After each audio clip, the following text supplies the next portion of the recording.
حضرت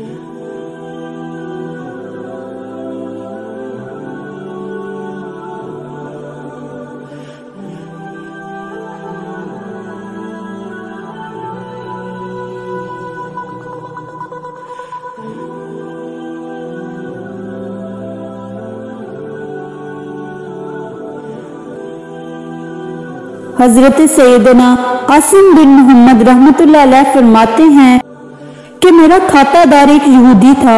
میں نے اسے مکہ مکرمہ میں گر گراتے اور عاجزی کے ساتھ دعا مانگتے ہوئے دیکھا تو اس کے حسن اسلام نے مجھے حیرت میں ڈال دیا۔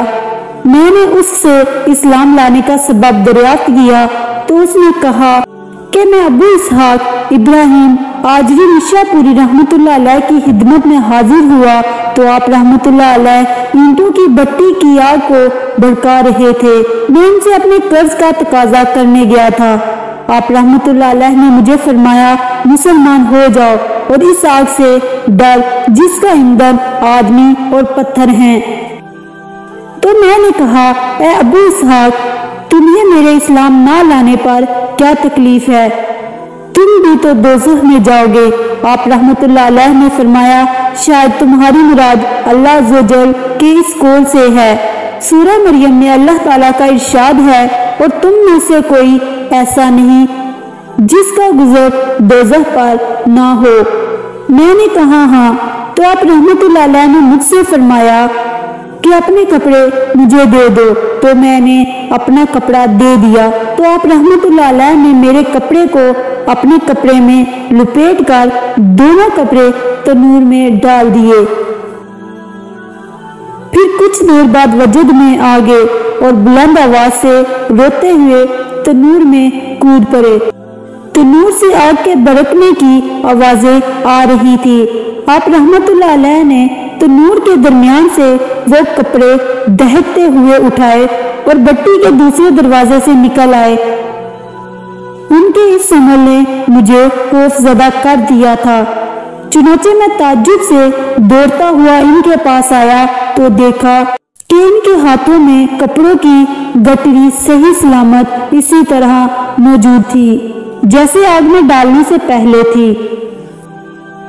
جب آپ رحمتullah علیہ نے گٹری کو کھولا تو میرا کپڑا مکمل طور پر اس کپڑے میں لپیٹا ہونے کے باوجود کوئلہ ہو چکا تھا، جبکہ ان کا کپڑا صحیح و سالم تھا اور اسے آگ نے چھوا تک نہ تھا۔ پھر آپ رحمتullah علیہ نے فرمایا اس آیت سے مراد یہی ہے۔ تو میں آپ رحمتullah علیہ کی یہ کرامت دیکھ کر فوراً ان کے ہاتھ پر اسلام لے آیا۔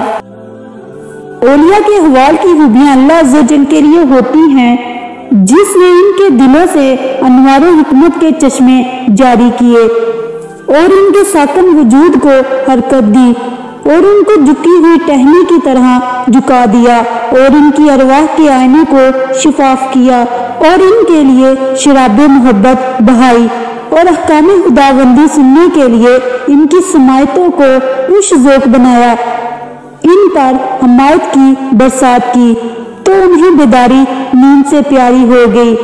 ان میں سے کچھ تو دیوانے اور سرشار ہیں اور ان کا ہر دن اپنے محبوب کے ساتھ عید ہے۔ اللہ عز و جل رات بھر سونے والے کے مقابلے میں ان کی تنہائی کی رات کو طویل کر دیا، لہذا یہ لوگ اللہ عز و جل کی محبت میں فنا ہو جانے والے نفس کا شوق رکھتے ہیں، اور محروم ہے وہ شخص جس کا دن بدبختی میں گزرا اور رات نیند میں، اور زندگی دنیاوی اسباب کی سلسلہ میں تگ و دو کرتی ہوئی کٹتی ہے، کیونکہ اسی مصروفیت میں اصل فساد ہے۔ اس نے اپنی زندگی غفلت میں گزاری اور بڑھاپے میں گزشتہ وقت پر روتا ہے جو کہ کبھی واپس پلٹنے والا نہیں۔ اے گنہگارو، روحوں کے جسم سے جدا ہونے سے پہلے آخرت کی تیاری کر لو۔